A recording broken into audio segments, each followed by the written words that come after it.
Hello दोस्तों, प्रभु यीशु मसीह के नाम में आप सबको जय मसीह की। दोस्तों कैसे हैं? उम्मीद करते कि आप सभी बढ़िया होंगे। परमेश्वर से दुआ प्रार्थना आराधना स्तुति करते होंगे। एंड दोस्तों इस वीडियो के आखिर तक बने रहिए और चैनल पे नए तो सब्सक्राइब कर लीजिएगा। चलिए शुरू करते हैं आज की इस वीडियो को। दोस्तों एक बार फिर से मैं परमेश्वर के कुछ वचनों को आपके बीच में रखूंगा कि आप लोग इन वचनों को जान के अपने जीवन में इन वचनों के द्वारा कार्य कर सके। तो दोस्तों इन पूरी वचनों को सुनने और समझने के लिए हमारे इस वीडियो के आखिर तक बने रहिए कि ताकि आपको सारे वचनों का नॉलेज होने पाए। तो आइए पढ़ते हैं। दोस्तों हम पढ़ेंगे कुलुस्सियों अध्याय 2 उसकी 6 आयत से लेके हम 15 आयत तक पढ़ेंगे। आप सभी ध्यान देकर सुनिए और समझने की पूरी कोशिश करिए। इस वचन का हेडिंग है मसीह में जीवन की भरपूरी। 6 आयत में लिखा है, अतः जैसे तुमने मसीह यीशु को प्रभु करके ग्रहण कर लिया वैसे ही उसी में चलते रहो। और आगे लिखा है, और उसी में जड़ पकड़ते और बढ़ते जाओ, और जैसे तुम सिखाए गए हो वैसे ही विश्वास में दृढ़ होते जाओ और अधिकाधिक धन्यवाद करते रहो। चौकस रहो कि कोई तुम्हें उस तत्व ज्ञान और व्यर्थ धोखे के द्वारा अपना आहेर न बना ले जो मनुष्यों की परंपराओं और संसार की आदि शिक्षा के अनुसार तो है, पर मसीह के अनुसार नहीं, क्योंकि उसमें ईश्वरत्व की सारी परिपूर्णता सदैव वास करती है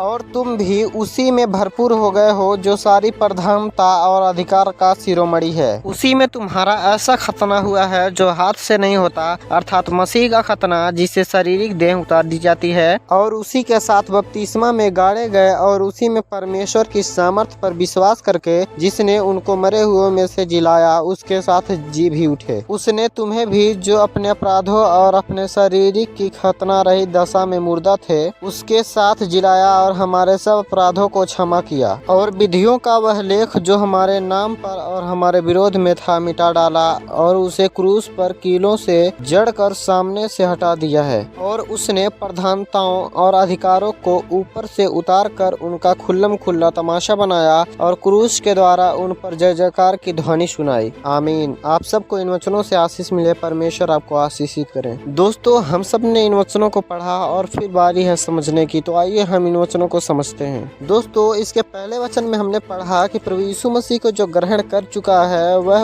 उसके वचनों पे चलता रहे। दोस्तों सबसे ज्यादा जरूरी है परमेश्वर के वचनों पे चलना, क्योंकि परमेश्वर का वचन अगर हमारे जीवन में नहीं रहेगा तो हम अपने जीवन में कुछ भी नहीं कर सकते हैं। और दोस्तों आगे हमने वचनों में पढ़ा कि परमेश्वर के वचनों की जड़ को पकड़ते जाएं और विश्वास में आगे बढ़ते जाएं और उनके वचनों को सिखाते जाएं और विश्वास में दृढ़ होते जाएं और परमेश्वर को ज्यादा से ज्यादा धन्यवाद करते रहें, क्योंकि परमेश्वर ने हम सबको संभाल के रखा है, जीवित रखा है, हमें जीने का मौका दिया है। परमेश्वर को हर पल हमें धन्यवाद करना चाहिए। और फिर आगे लिखा है, चौकस रहो कि कोई तुम्हें उस तत्व ज्ञान और व्यर्थ धोखे के द्वारा अपना आहेर न बना ले जो मनुष्यों की परंपराओं और संसार की आदि शिक्षा के अनुसार है, पर मसीह के अनुसार नहीं। दोस्तों इस वचन में हम यही जान सकते हैं कि आपको ऐसा व्यक्ति ना मिल जाए जो आपको भरमा दे और परमेश्वर के वचनों के अलावा दूसरे वचनों को बता के आपको अपने जीवन से खिलवाड़ करे। इसलिए दोस्तों हमें दूसरों की बातों को नहीं बल्कि परमेश्वर के वचनों से हमें सीखना चाहिए कि परमेश्वर का वचन हमसे क्या कहता है। दोस्तों अगर दूसरा कोई सिखाता है कि हमें गाली देना चाहिए या फिर परमेश्वर के विरुद्ध में जो कुछ भी वचन लिखा है उसके विरुद्ध अगर बोलता है तो हमें उसके वचनों को नहीं मानना है, उसके बातों को नहीं मानना है, परमेश्वर की बातों को मानना है जो बाइबल में हमें सत्य सत्य देखने को मिलता है। दोस्तों और आगे लिखा है, और तुम उसी में भरपूर हो गए हो और सारी प्रधानता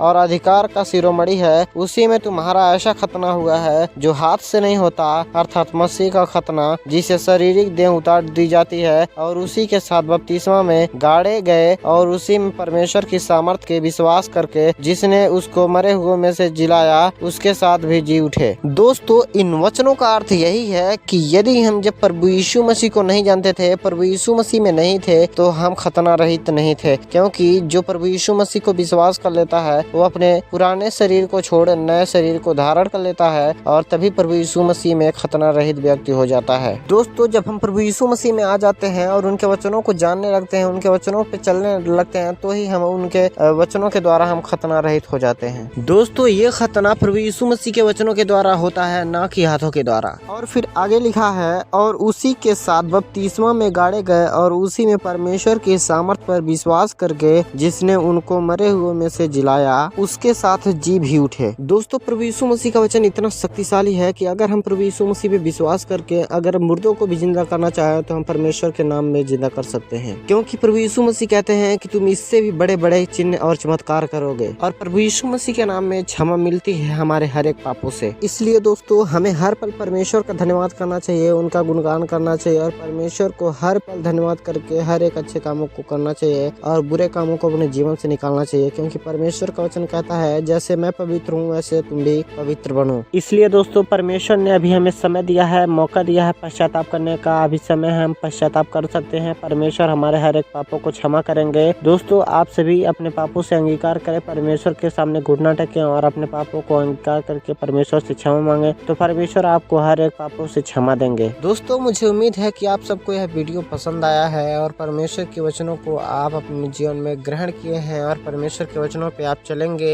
दोस्तों अगर आपको यह वीडियो अच्छा लगा तो प्लीज वीडियो को लाइक करके अपने दोस्तों में, मसीह भाई बहनों में शेयर करें और हमारे इस चैनल को सब्सक्राइब कर लीजिए कि ताकि हमारे हर एक वीडियोज का नोटिफिकेशन सबसे पहले आप तक पहुँच सके। तो चलिए दोस्तों फिर मिलेंगे एक नए वीडियो के साथ, तब तक के लिए आप सबको जय मसीह की।